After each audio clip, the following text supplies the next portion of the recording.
Wagwan, everybody. Welcome to the Disseminating History podcast, where we'll be speaking about history and as well family history and how history relates in terms of Caribbean people for the present as well as in the past, and how in the past what that does and brings forth for what we are going through at present and what we can learn from our history, from our family, and take that moving forward. So I do hope you enjoy the podcast, and if you like it, please ensure to subscribe, like, and review. Thank you.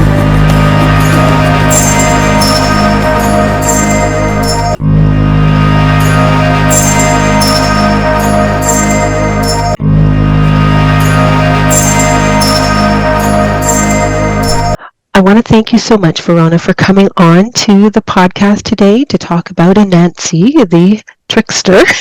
And before we start, I'll have you just give a brief history of your own podcast that you have as well, Ancestral Voices, and your documentary. Go ahead. No problem. So my name is Verona Spence-Adofo. I am one half of what is known as Ancestral Voices, which is an educational initiative set up by myself and my husband, Dalian. We spent the last 13 years documenting and researching African spiritual philosophies and practices, initially starting with a documentary, which was partly filmed in Ghana in the UK.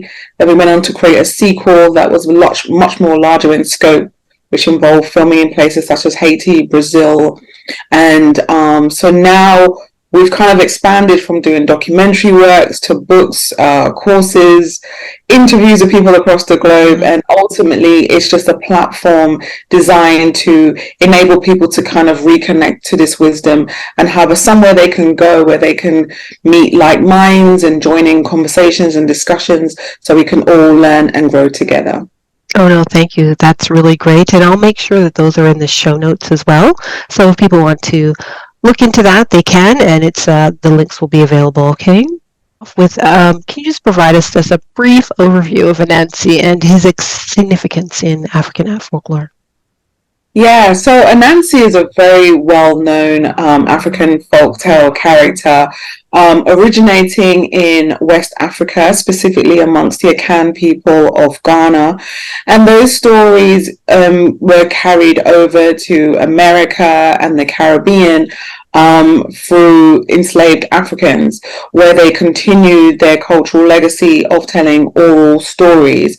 And so this whole notion of oral storytelling is very prominent amongst African cultures. It's a way to preserve history, culture, a way to pass on moral codes, the cosmological teachings. There's so many things embedded within these stories that at first glance, you may think they're like these simple tales. But when we take the time out to delve deeper, there's so much coded wisdom embedded within these teachings. So Anansi, this main character, which is known as Kweku Anansi in his native tongue, and that's from the language Tree of the Akan people, and that is part of what is called the Anansi, which is called Anansi Stories. And Anansi, amongst Tree language, does actually mean spider, so it means spider stories. So they're a collection of stories that feature this main character, this Anansi character, who is very well known for being quite a bit of a trickster, not necessarily the nicest person to have as your friend, but at the same time, every single one of these stories has so many messages interwoven within them, usually ending with a moral code. So from these stories, we can delve deeper into the teachings and understand what is being expressed to us. But ultimately, they give us guides for living, developing our own character as individuals, and how we can relate and communicate with other people and find that balance within ourselves. No, thank you. And then, so going into that, so what would be then some of the key characteristics and attributes to Anansi? Yeah, so when we look at Anansi, I said before, he's very much a trickster character. So what we do find with Anansi is he can become can be quite selfish in some of the stories. often thinking of his own needs or how he can get one up on someone else. And so you very much see this kind of characteristic within him. However, he's always humbled by the end of the story. So as much as he may feel that he's got one up on someone, he's normally taken down a peg or two. So for me personally, I see this as a reflection of, it doesn't necessarily make him a bad person, but then we can see within ourselves that sometimes we don't always operate on the best choices. Sometimes we may think more self-serving than more of the community or the wider collective.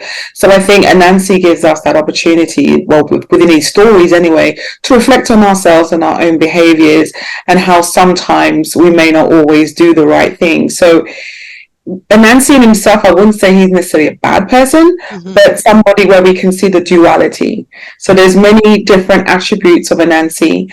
I would say positive traits are he's very cunning, he's got a lot of wit, he uses a lot of strategy in his story. So these are all traits that we can definitely embrace and use in our life, because, you know, if you go out into the world and you do anything, if you plan, strategize, organize yourself, you're going to fare much better than those who don't prepare.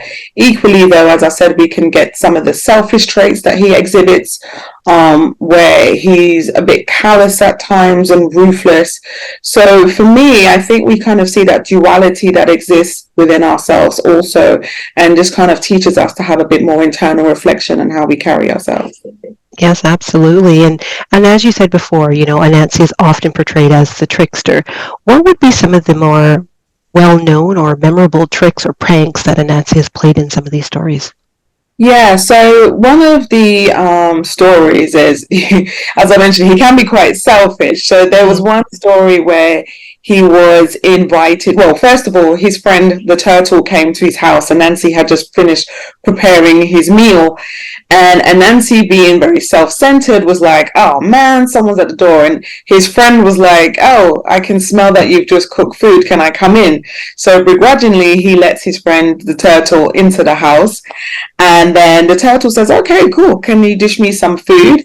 So Anansi was like, yeah, but I can see your hands are dirty. So go wash your hands first. Now, obviously, being a turtle walks very slowly. By the time he comes back, Anansi's already started eating.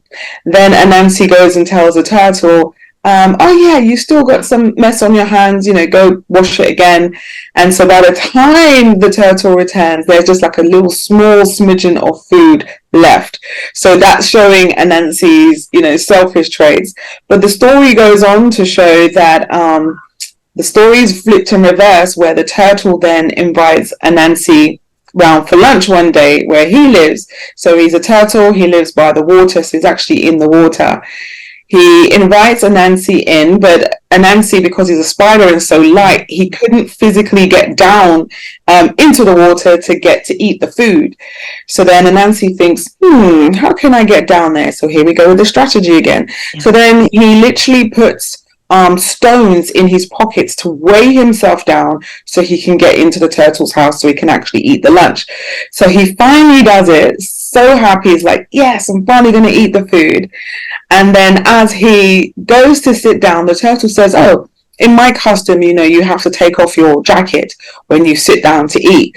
So as Anansi goes to take off the jacket, which obviously has the stones, the weight is now released, so he lifts up in the air and doesn't get a chance to eat. So there we go with this whole comeuppance thing that, you know, he thought he had one up on the turtle, but no, when the story was reversed, the turtle was like, no, we're not going to do that. So it goes to show that in life, the way we treat people comes back to us. So within these stories, we're literally being taught moral codes for living, how to maintain harmonious relationships with those who are around us, whether friends, family, or the wider community. So I think that's really beautiful about these stories.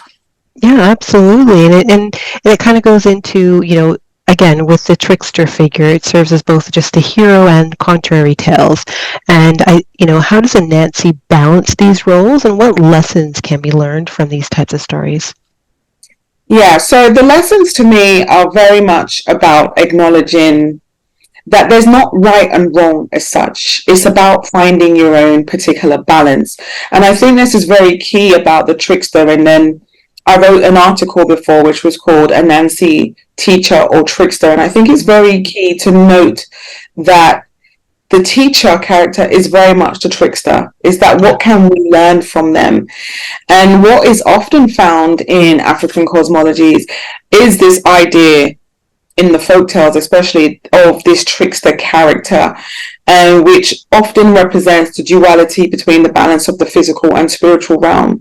And so that was very interesting to me to note that with the Anansi stories, one of the key stories is when Anansi goes to Nyame, which is the supreme creator in Akan cosmology, and obtains all the stories from Nyame. So the fact that the creator, obviously, that's the source of all life, source of all wisdom, and the trickster Anansi is able to obtain these stories, shows very much that we're dealing with something much more than just a child's story. Yes. We're dealing with something much more complex than that. And so, when I look into it further, I'm thinking, okay, why was the spider specifically used to represent this trickster archetype? And then if we look at spiders symbolically, the first thing you can look at is it has 8 legs. So if we look at 8 in numerology, it's kind of like ongoing. It's like continuous life, especially if you even turn the number 8 on its side, it's the sign of infinity. So it's like this continuous cycle of life, which is pretty much the definition of the supreme being. It's just like this ongoing, ever source, ever present form of life. But then if we take it even further, the spider on its own, by its very definition, spiders' whole existence are that they create and design their own webs. So spiders are literally the architects of their own reality. And that is symbolically, once again, very much of that creator, because they create their lives, they create their webs. They can literally design a web in 1 hour. And not only is their web their home, but it also serves to catch their food. So then we're seeing this message again of them being strategic. Everything they do is well thought out and has a plan and a purpose. So I think that the cunning wit that we see within Anansi is perfectly tied up within that spider archetype. So that's how we can see that these stories that we look at as childhood folklore stories are a lot more deeper when we actually take the time out to really investigate what's being said here. So that to me is truly fascinating and phenomenal. And it's not something I was aware of as a child when I heard these stories. But now as an adult, and I'm looking with a much more deeper lens, I'm like, wow, this is really interesting. No, it's really interesting that you describe it as such, because you're right. I mean, when you're told this as a child, it doesn't go to that deeper length in terms of the understanding of why it is as a spider that's being used as the main character. But once you're saying in terms of this, the web that's being spun and what that means and what that represents, it is definitely very strategic, very defined in a lot of cases. Mm-hmm. So now with the Anansi stories, again, it's more or less oral, and it's passed down through the generations across the different regions within the continent of Africa. How would you say how these stories have evolved over time, and what do you think contributes to their enduring popularity?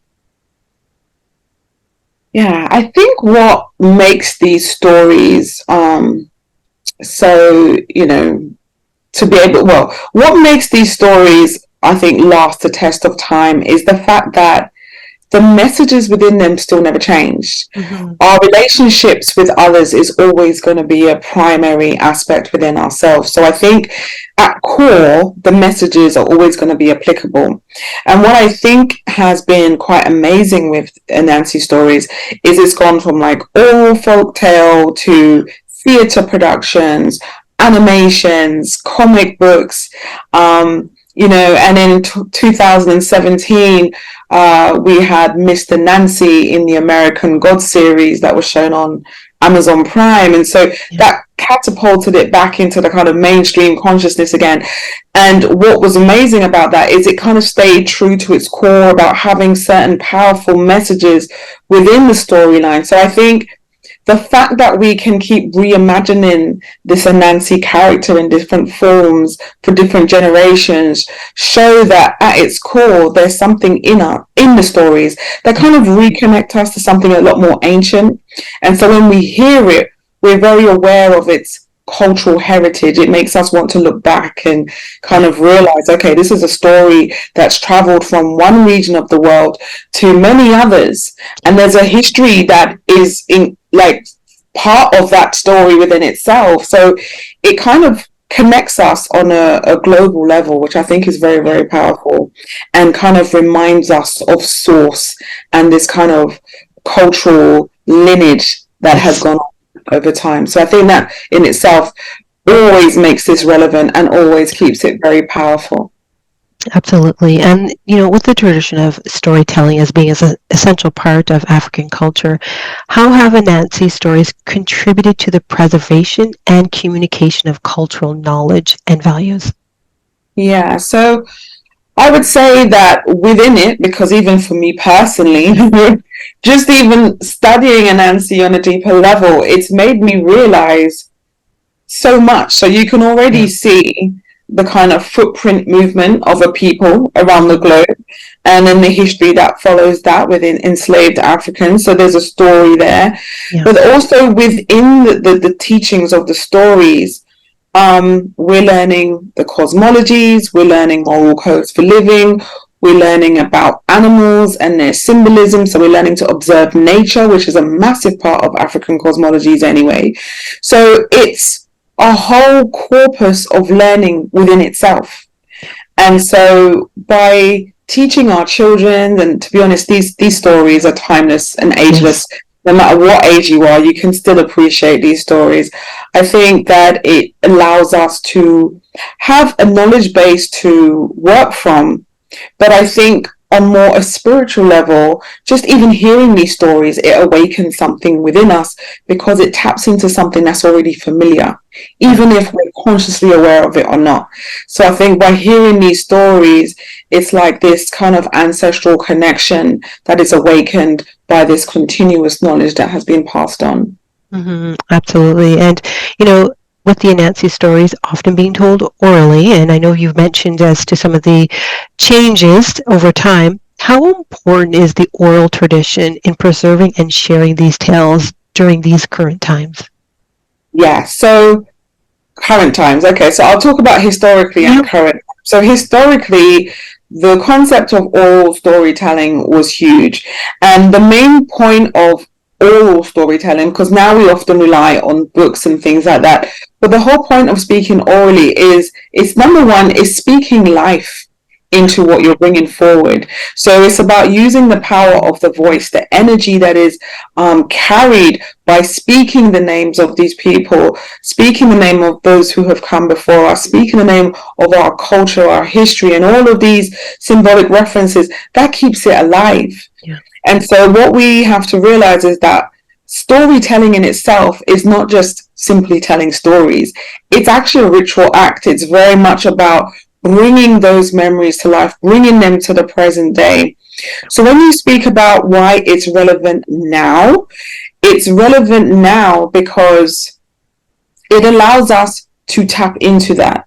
We often speak about, we have a lost history, we have a lost culture, there's many parts that we've been separated from, which is very true.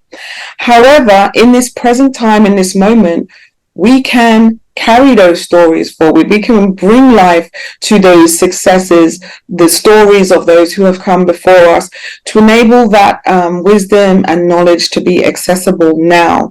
Because all of this, as I mentioned before as well, is you're tapping into ancestral memory. So as you're even sharing these stories, you are literally awakening that ancestral DNA that already exists within ourselves through epigenetic inheritance. Even if somebody is no longer here in the physical world, they still exist in your DNA. Yeah. So this is why telling stories of your grandparents and your great-grandparents and those before you, that's what honors their memory. That's what keeps their spirit alive. That's what makes their wisdom accessible to you in this present moment, in this present time. So this is why the act of storytelling is very powerful. And it's so important that we tell our stories and not feel like it's something to be left in the past or to be discarded. No, embrace those stories, because within those stories we can give ourselves strength. We can give ourselves power to be motivated to move forward and do better for ourselves in this time. So I'd say that storytelling in itself, particularly oral storytelling, is powerful, because if you're not dependent on a book and the knowledge is within, that is the best way that you can always tap in and bring that knowledge available. So absolutely, it is definitely one of those honored traits to be able to really honor your ancestors. And what would you say that you find the most intriguing or at least captivating about Anansi and his stories, and how these Anansi stories have influenced your perspective on storytelling and cultural heritage? What would I say is the most intriguing? Funny enough, the first thing that came into my head is I actually do not like spiders. I actually agreed. Yeah. Out of all the insects or arachnids, whatever you want to say, I do not like spiders. However, by just learning about the symbolism and understanding what spiders mean, it's changed my whole perspective of seeing them. So now, very much so, when I look at spiders, I am connecting that straight away with tapping into the creator within myself. We all have the essence of the supreme being within ourselves, and the spider reminds us of our ability to create, to design our own reality. So I see Anansi as a character that shows us of what we are capable of. Exactly. So there's a power in that. And equally, as I said, his character traits, sometimes, they flip on that duality, but then that duality also exists within ourselves, which is also still very much in line with that kind of supreme being energy. So I find that quite fascinating, because I think at core, it's really telling us something very powerful, but on the external, it looks like a little childhood story. But it really is showing us how we can tap into who we are and the greatness that exists within ourselves as individuals. I agree with you 100% on that. Absolutely. The power within, absolutely. And then just to finally just to wrap everything up, what message do you think both young and old can take away from the adventures and the exploits of Anansi the spider? I think they can take away knowledge of self. I think it also connects back to culture and history and empowerment through knowledge of self, I would say. Because when we actually start to take the time to learn about our history and culture, it becomes very empowering. And I feel like no matter where your story is, our people are spread out across the globe. So the more of the jigsaw puzzle that you can start to put together, it's like nourishing yourself. It's like putting all those pieces back of yourself together so you can have more of a holistic view of life. And I feel that is very empowering. So knowing our stories, all of our stories from across the world, is really important to really fulfilling ourselves and honoring ourselves as the beings that we are, so we can elevate and really just feel grounded and feel connected, especially for those of us, I'm a child of the diaspora, I'm from Jamaica, and so I don't know necessarily on the African continent where I'm from. However, through these stories and the teachings and the research I've been doing at Ancestral Voices, I actually don't care anymore. And I don't say that in a bad way, but I say it in a way that because I am so nourished from all the information that I come across, I've come to the understanding that everything I need is already within me. And so all of these teachings, all they do is to allow myself to kind of tap into that knowledge even more and awaken that ancestral memory within myself. Absolutely. I agree with you 100%. It does come with a certain amount of power and a sense of pride.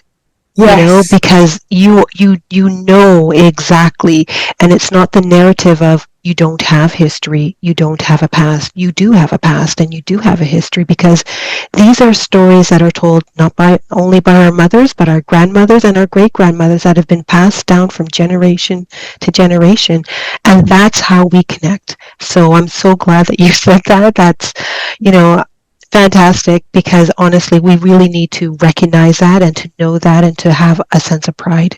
So thank you so much, Verona, for coming on to the podcast. You're welcome. Can I just say one more thing? To add that also, I just want to make it very clear for the audience today, I do not want us to feel that the only story we have as African people is about being enslaved. Our story, our history is so much bigger than that. And that's why I say knowing our stories globally and collectively allows us to really empower ourselves. And it's so important that we are able to access those other stories of our history, because that is where we find ourselves being very spiritually fulfilled and given the strength that we need to elevate in our current reality. Absolutely. Thank you so much. I really do appreciate the time that you came on. Thank you. You're welcome. Thank you. Hope you enjoyed this episode, and if you did, please make sure to like, follow, subscribe, and write a review for the episode wherever you listen to your podcast. Thank you.